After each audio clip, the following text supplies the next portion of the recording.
ഒരു ഓർഡർ കൈമാറിയിട്ടുണ്ട്. അത് ഇന്ന് ഞങ്ങളിപ്പം അദ്ദേഹത്തിന് കൈമാറിയിട്ടാണ് ഇങ്ങോട്ട് വന്നിരിക്കുന്നത്. അതുപോലെ തന്നെ ഈ ശാന്തിമഠം രാധാകൃഷ്ണൻ എന്ന് പറയുന്ന അദ്ദേഹത്തിൻ്റെ കുടുംബക്കാരോട് ചേർന്ന് തട്ടിപ്പ് തുടങ്ങിയത് ഇപ്പോഴല്ല, 1990 മുതലേ തട്ടിപ്പാണ്. അദ്ദേഹത്തിൻ്റെ ആദ്യത്തെ സംരംഭം എന്ന് പറയുന്നത് തട്ടിപ്പിൻ്റെ ആദ്യത്തെ സംരംഭം മാഞ്ചിയം തേക്കാണ്.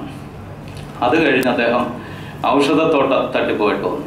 അത് കഴിഞ്ഞ് പിന്നീടാണ് ഗുരുവായൂരപ്പൻ്റെ നാട്ടിൽ ഗുരുവായൂരപ്പൻ്റെ പേര് പറഞ്ഞ് ഗുരുവായൂർ നിങ്ങൾക്ക് ഒരു പിടി മണ്ണും വീടും എന്ന് പറഞ്ഞ് സിനിമാ താരങ്ങളെ അണിനിരത്തി വൻ പരസ്യങ്ങൾ കൊടുത്ത് അത് പത്രമാധ്യമങ്ങളിലും ദൃശ്യമാധ്യമങ്ങളിലും പിന്നെ പ്രവാസികളായ ആൾക്കാരെയും നാട്ടിലുള്ളവരെയും കേരളത്തിന് വെളിയിലും കേരളത്തിലുള്ളവരെയും ഒക്കെ തട്ടിപ്പിന് ഇരയാക്കിക്കൊണ്ട് കോടിക്കണക്കിന് 500 കോടി രൂപയിൽ കൂടുതലാണ് തട്ടിപ്പ് നടന്നിരിക്കുന്നത്. ഏകദേശം ഒരു 1000-ന് മേളിൽ ആൾക്കാർ ഇതിനകത്തിൽ പെട്ടിട്ടുണ്ട്. പക്ഷേ ഞങ്ങൾ ഏതാണ്ട് ഒരു 4 വർഷം കൊണ്ട് ഇതിൻ്റെ പുറകിൽ ശക്തമായിട്ട് നീങ്ങുന്നുണ്ട്. ഗുരുവായൂർ പോലീസായാലും തൃശ്ശൂർ പോലീസായാലും ഇതിന് യാതൊരു നടപടികളും ഇന്ന് വരെ സ്വീകരിച്ചിട്ടില്ല.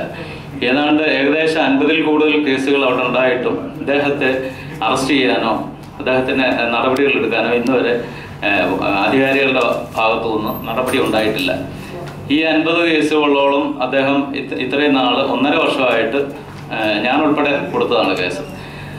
ഒളിവിലാണെന്ന് പറഞ്ഞാണ് ഗുരുവായൂർ പോലീസ് ഇദ്ദേഹത്തിനെ സംരക്ഷിച്ച് നിർത്തിയിരുന്നത്. അദ്ദേഹം ഒളിവിലാണെന്ന് പറഞ്ഞു. പക്ഷേ എന്നാലും നമ്മൾ പോകുമ്പം എല്ലാ മാസവും 2 പ്രാവശ്യമെങ്കിലും അദ്ദേഹം ചാവക്കാട് കോടതി, എറണാകുളത്ത് ഹൈക്കോടതി, അങ്ങനെ കെൽസ, ഇവിടെ എല്ലാം ഹാജരാകുന്നുണ്ട്. ഇതൊക്കെ നമ്മൾ പോലീസ് പറഞ്ഞാലും അവർ യാതൊരു നടപടിയും സ്വീകരിക്കാതെ നിൽക്കുകയായിരുന്നു. ആ 70 കേസുകളും ഇദ്ദേഹം ഇങ്ങനെ സ്വാധീനം ഉപയോഗിച്ച് കെൽസയിലൊക്കെ ഈ കേസ് കൊണ്ടുപോയി ആ കെൽസയുടെ ഈ ഒത്തുതീർപ്പ് നടക്കുക എന്ന് ഹൈക്കോടതി കാണിച്ച് ഹൈക്കോടതിയിൽ എന്തൊക്കെയോ ആ കേസുകൾക്ക് സ്റ്റേയോ അങ്ങനെ എന്നതൊക്കെ വാങ്ങിച്ചിട്ടാണ് ഇപ്പോൾ ഗുരുവായൂർ ചാവക്കാട് കോടതിയിൽ ഈ ഗുരുവായൂർ പോലീസ് കൊടുത്ത ഏതാണ്ട് 50-ൽ കൂടുതൽ കേസുകൾ ഇപ്പം അത് അങ്ങനെ സ്റ്റേ ആയി അവിടെ നിൽക്കുകയാണ്. അതായത് ഒളിവിലാണെന്ന് പറഞ്ഞ് അദ്ദേഹം ഒളിവിലാണ്, അതുകൊണ്ട് ചാർജ് ചെയ്തിരിക്കുകയാണ് ആ കേസുകൾ. ഇപ്പം അദ്ദേഹം അറസ്റ്റിലായിട്ടുണ്ട്. ഒരാഴ്ചയ്ക്ക് മുമ്പ് അദ്ദേഹത്തെ അറസ്റ്റ് ചെയ്തു. അത് തിരുവനന്തപുരത്ത് കൈലാസനാഥ് എന്ന് പറഞ്ഞ ഒരാൾ ഈ തട്ടിപ്പിനിരയായി 33 ലക്ഷം രൂപയാണ് അദ്ദേഹം കൊടുത്തത്. അദ്ദേഹത്തിൻ്റെ കേസിലാണ്, അദ്ദേഹം കണ്ടോൺമെൻറ്റ് പോലീസ് സ്റ്റേഷനിലാണ് അദ്ദേഹം കേസ് കൊടുത്തത്. ആ കേസിൻ്റെ ഗുരുവായൂരാണ്, അദ്ദേഹത്തിൻ്റെ ഓഫീസ് ഗുരുവായൂർ, അവിടെയാണ് കാശ് കൈമാറിയിരിക്കുന്നത്. അപ്പം അതുകൊണ്ടാണ് ഈ കേസ് മൊത്തം ഗുരുവായൂർ ചെല്ലുന്നതും ഗുരുവായൂർ തൃശ്ശൂർ പോലീസിനെ സ്വാധീനിച്ച് ആ കേസുകൾ മൊത്തമാണ് ഇദ്ദേഹം ഒളിവിലാണെന്ന് പറഞ്ഞ് സ്വാധീനിച്ച് അദ്ദേഹം ഇപ്പം കോടതിയിൽ കേസുകൾ മൊത്തം ചാർജ് ചെയ്തിരിക്കുന്നത്. പിന്നെ ഈ ഗുരുവായൂരിന് തൃശ്ശൂരിന് വെളിയിലുള്ള ഒരു കേസാണ് കൈലാസനാഥ്. അതിലാണ് ഇപ്പോൾ അറസ്റ്റിലായി അദ്ദേഹം റിമാൻഡിലാണ്. പൂജപ്പുര സെൻട്രൽ ജില്ലാ ജയിലിലാണ് അദ്ദേഹം റിമാൻഡിലാണ്. പിന്നെ ഇപ്പം നമ്മൾ അസോസിയേഷൻ രൂപീകരിച്ചിട്ടുണ്ട്, സംഘടന രൂപീകരിച്ചിട്ടുണ്ട്. ഇതിനെതിരെ ശക്തമായ നടപടികൾ മുന്നോട്ട് കൊണ്ടുപോകണം. ഇപ്പം നമ്മൾ ADGPക്ക് മുഖ്യമന്ത്രിക്ക് കൊടുത്തു. മുഖ്യമന്ത്രി അത് ADGPക്ക് ഹാൻഡ് ഓവർ ചെയ്തിട്ടുണ്ട്. നമ്മളിപ്പോൾ നേരിട്ട് കൊടുത്തിട്ടാണ് ഇങ്ങോട്ട് വരുന്നത്. ഈ തട്ടിപ്പിനിരയായത് ഏതാണ്ടൊരു 1000 പേര് കൂടുതലുണ്ട്. ഇനിയും നമ്മൾ ഇതിനെതിരെ ശക്തമായ നടപടി ഉണ്ടായില്ലെങ്കിൽ ഈ പറയുന്ന ഞാൻ തന്നെ ആയിരിക്കും വീണ്ടും ഈ സെക്രട്ടേറിയറ്റ് നടയിൽ പൂർണ്ണ സത്യാഗ്രഹം, മരണം വരെ സത്യാഗ്രഹം നടത്തും. ഇതിനകത്തിൽ പെട്ട ഒത്തിരി പേരുണ്ട്. ഇതിനകത്തിൽ ഇവിടെ മേഡം ഇരിപ്പുണ്ട്. ആ മേഡത്തിൻ്റെ ഒരു കാലുമില്ല, ഒരു കൈയുമില്ല. അവർ ബോംബെയിലായിരുന്നു സെറ്റിൽഡ്. അവർ പോലും ഇതിനകത്തിൽ പൈസ കൊണ്ട് കൊടുത്തതാണ്. അവർക്ക് പോലും അവരെ പോലും വഞ്ചിച്ച ആണ്. അത് നിങ്ങൾ ശ്രദ്ധിക്കണം. എന്ന് പറഞ്ഞ പോലെ ഞാൻ അങ്ങനെ ഒത്തിരി പേര് എൻ്റെ വീടും വസ്തുവും വിറ്റിട്ടാണ് ഞാൻ പൈസ കൊടുത്തത്. ഞാനിപ്പം ഗുരുവായൂർ ഒരു ആശ്രമത്തിലാണ് അന്തേവാസിയായിട്ടാണ് ഇരിക്കുന്നത്. എനിക്ക് അവിടെ ഒരു വീട് തൽക്കാലത്തെ അവിടെ ചെന്ന് ശാന്തിമഠം രാധാകൃഷ്ണനുമായിട്ട് സംസാരിച്ച് തൽക്കാലത്തേക്ക് എനിക്കൊരു വീട് തന്നു. ആ വീട്ടിൽ ഇപ്പോൾ കരണ്ടും ഇല്ല, വീടും ഇല്ല. ഏതാണ്ട് ഒരു 100-103 വില്ലയോളം അവിടെ പണിഞ്ഞിട്ടിട്ടുണ്ട്. വന്നു കഴിഞ്ഞാൽ എല്ലാവർക്കും കാണാവുന്നതാണ്. കാട് കയറി യാതൊരു താമസിക്കാനോ ഒന്നിനും യാതൊരു താമസയോഗ്യമായിട്ട് യാതൊരു ഫെസിലിറ്റീസും ഇല്ലാതെ കുറേ ബിൽഡിംഗ് അവിടെ പണിഞ്ഞിട്ടുണ്ട്. അതിനകത്താണ് എനിക്കൊരു വീട് തന്നത്. അവിടെ കരണ്ടുമില്ല, വെള്ളവുമില്ല. അതുകൊണ്ട് അവിടെ നിന്ന് താമസിക്കാനൊക്കത്തില്ല. അങ്ങനെയാണ് ഞാൻ ഒരു ആശ്രമത്തിൽ അഭയം പ്രാപിച്ചത്. അങ്ങനെയൊക്കെയാണ് ഈ കേസിൻ്റെ ഏറ്റവും വലിയ സംഭവങ്ങൾ നടക്കുന്നത്. പിന്നീട്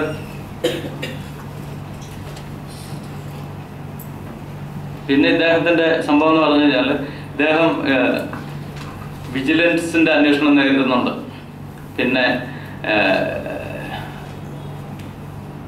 ഇൻകം ടാക്സ്, സെയിൽ ടാക്സ് ഇനത്തിൽ ഗവൺമെന്റിന് ഏതാണ്ട് 24 കോടിയോളം രൂപയോളം അടയ്ക്കാനുണ്ട്. അതിൻ്റെ കേസ് നടക്കുന്നുണ്ട്. അതിൻ്റെ ഉത്തരവ് ഒക്കെ അന്വേഷണം നടക്കുകയും അതിൻ്റെ ഉത്തരവൊക്കെ ഇട്ടിട്ടുണ്ട്. അതും എന്താ കേസ്, ഇത് പിന്നീട് അത് എന്താണെന്ന് നമ്മൾ അറിഞ്ഞിട്ടില്ല. ആ കേസ് അങ്ങനെ നടക്കുന്നുണ്ട്. അങ്ങനെയാണ് ഓരോ സംഭവങ്ങളും. അതായത് ഇദ്ദേഹത്തിനോ ഇദ്ദേഹത്തിൻ്റെ കുടുംബാംഗങ്ങൾക്കോ യാതൊരു ജോലിയോ മറ്റ് യാതൊന്നുമില്ല. എന്നാലും നമ്മൾ ചെന്ന് നോക്കിയാൽ കാണാം ഇദ്ദേഹത്തിൻ്റെ മക്കളും താമസിക്കുന്നതും ബാക്കി ഉപയോഗിച്ചുകൊണ്ടിരിക്കുന്ന കാറുകളായാലും അങ്ങനെ സുഖസൗകര്യങ്ങൾ നമ്മൾ ശ്രദ്ധിച്ചാൽ നമുക്ക് മനസ്സിലാവും. കോടിക്കണക്കിന് രൂപയുടെ, അതായത് ഇദ്ദേഹം താമസിക്കുന്ന വീട് തന്നെ എടുത്തു കഴിഞ്ഞാൽ ഏതാണ്ട് 10 കോടി രൂപയോളം ഏകദേശം വരുന്ന ഒരു വീട്ടിലാണ് ഇദ്ദേഹം താമസിക്കുന്നത്. അതുപോലെ മക്കളല്ല, കോടിക്കണക്കിന് രൂപയുടെ സൗധങ്ങൾ ഉണ്ടാക്കിയാണ് ഇദ്ദേഹം താമസിക്കുന്നത്. അത് തന്നെ മതി നമുക്ക് ഈ തട്ടിപ്പിൻ്റെ ഒരു വ്യാപ്തി മനസ്സിലാക്കാൻ. അതാണ് നമ്മൾ ഇപ്പം യാതൊരു രക്ഷയില്ലാത്തതുകൊണ്ടാണ് ഈ സെക്രട്ടേറിയറ്റിനടുത്ത് നമ്മൾ ഉപവാസം നടത്തിയതും. ഈ ഉപവാസത്തിൻ്റെ അവസാനമാണ് ഇപ്പം നമ്മൾ പരാതി കൊടുത്തപ്പോഴാണ് മുഖ്യമന്ത്രി ADGPക്ക് ഇത് ഹാൻഡ് ഓവർ ചെയ്തിരിക്കുന്നത്. ഇതാണ് നമുക്ക് ഇത്രയും തട്ടിപ്പിൻ്റെയാണ് പറയാൻ. പിന്നെ നിങ്ങളിത് അത്യാവശ്യമായിട്ടും ഇത് വൻ തട്ടിപ്പാണ്, മാധ്യമങ്ങളുടെ ശ്രദ്ധയിൽ കൊണ്ടുവരാൻ തന്നെയാണ് നമ്മൾ പത്രസമ്മേളനം ഒന്നും നമ്മൾ നടത്തിയിട്ടില്ല. നമുക്കിതിനെപ്പറ്റിയൊന്നും അറിയത്തില്ല. അപ്പം നമുക്കിതൊക്കെ നടത്തേണ്ട ഒരു സിറ്റുവേഷൻ, നമ്മൾ നിർബന്ധിതമായിട്ട് അങ്ങനെ വന്നതാണ്. ഇപ്പോൾ ഇതിൻ്റെ നടപടിക്രമങ്ങളൊന്നും നമുക്ക് അറിയത്തില്ലായിരുന്നു. അതുകൊണ്ടാണ് നമ്മൾ ഇതിൻ്റെ കോപ്പികളോ ഒന്നും എടുത്തിട്ടില്ല. നിങ്ങൾക്ക് ഞാൻ ഇതിൻ്റെ കോപ്പി എടുത്തിട്ട് സമ്മേളനം ഇത് കഴിഞ്ഞ ഉടനെ തന്നെ അതിൻ്റെ കോപ്പി എടുത്ത് എല്ലാവർക്കും നമുക്ക് തരാം. അതുകൊണ്ട് ഒരു മാനുഷിക പരിഗണന വെച്ച് എല്ലാ മാധ്യമങ്ങളും ഒരു അന്വേഷണം ഇതിന് കാര്യമായിട്ട് ഇടപെടണമെന്നാണ് എൻ്റെയും എൻ്റെ കൂടെ നിൽക്കുന്ന ഇതിനകത്തിൽപ്പെട്ട ആൾക്കാരുടെയും ആവശ്യം. ഇതാണ് നമുക്ക് ഇത്രയാണ് പറയാനുള്ളത്. ശാന്തിമഠം രാധാകൃഷ്ണൻ സകല തട്ടിപ്പുകളും പുറത്തു കൊണ്ടുവരാൻ മാധ്യമപ്രവർത്തകരായ നിങ്ങൾ, ദൃശ്യമാധ്യമങ്ങൾ എല്ലാവരും ഇതിനകത്ത്, സാമൂഹിക പ്രവർത്തകർ, പോലീസുകാർ, രാഷ്ട്രീയക്കാർ എല്ലാവരും ഇതിനകത്ത് ഇടപെട്ടെങ്കിൽ ഈ ഒരു വൻ തട്ടിപ്പ് നമുക്ക് പുറത്തു കൊണ്ടുവരാൻ ഒക്കത്തുള്ളൂ. അത് എൻ്റെ ഒരു താഴ്മയായ അപേക്ഷയാണ്. അത് നിങ്ങൾ സ്വീകരിക്കണമെന്ന് ഞാൻ അഭ്യർത്ഥിക്കുന്നു. ഹലോ, ഉണ്ട് പലതിൻ്റെ അതാണ് ഈ തട്ടിപ്പിൻ്റെ ഏറ്റവും വലിയ, അതായത് ഈ 2 വർഷം ഒരു വക്കീലും ഇദ്ദേഹം കൊണ്ടിരുന്ന് പ്ലാൻ ചെയ്ത തട്ടിപ്പാണ്. നമ്മൾ എവിടെ പോയാലും അതായത് ഏത് കേസിൽ നിന്നും ഇദ്ദേഹം ഊരിപ്പോകാൻ പറ്റിയ പഴുതുകളെല്ലാം ചെയ്തുകൊണ്ടാണ് ഇദ്ദേഹം പ്ലാൻഡായിട്ട് ചെയ്ത ഒരു തട്ടിപ്പാണിത്.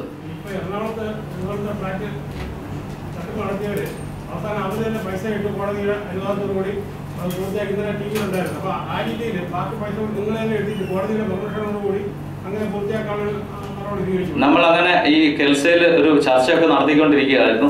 ഇപ്പോൾ 1.5 വർഷം കൊണ്ട് കെൽസയിൽ തന്നെ ഇങ്ങനെ നീട്ടി വെച്ച് നമ്മൾ അവസാനം കെൽസയിൽ വിശ്വാസമില്ലാന്ന് എഴുതി കൊടുത്തേച്ച് ഒരു കോട്ടപ്പടി അസോസിയേഷൻ വിശ്വാസമില്ല എന്ന് പറഞ്ഞ് എഴുതി കൊടുത്ത ഒരു സംഭവം വരെ ഉണ്ടായിട്ടുണ്ട്. അതിങ്ങനെ നീണ്ടു പോകുന്നേ ഉള്ളൂ, അല്ലാതെ അതിന് യാതൊരു നടപടികളും ഇല്ല. ഇദ്ദേഹം ഒരു ഒറ്റ പൈസ ഇനിയും മുടക്കി ഇത് ചെയ്യത്തില്ല. ഈ പൈസ മൊത്തം ഇദ്ദേഹം എടുത്ത് ബിനാമിയിലും പിന്നെ അദ്ദേഹത്തിൻ്റെ കുടുംബക്കാരുടെ പേരിലും ഒക്കെ പിന്നെ അന്യ സംസ്ഥാനങ്ങളിലും ഒക്കെ സമ്പാദിച്ചു കൂട്ടിയിരിക്കുകയാണ്. ഇനി ഇതിൽ നിന്ന് ജാമ്യം കിട്ടിയാൽ മിക്കവാറും അദ്ദേഹം ഇവിടുന്ന്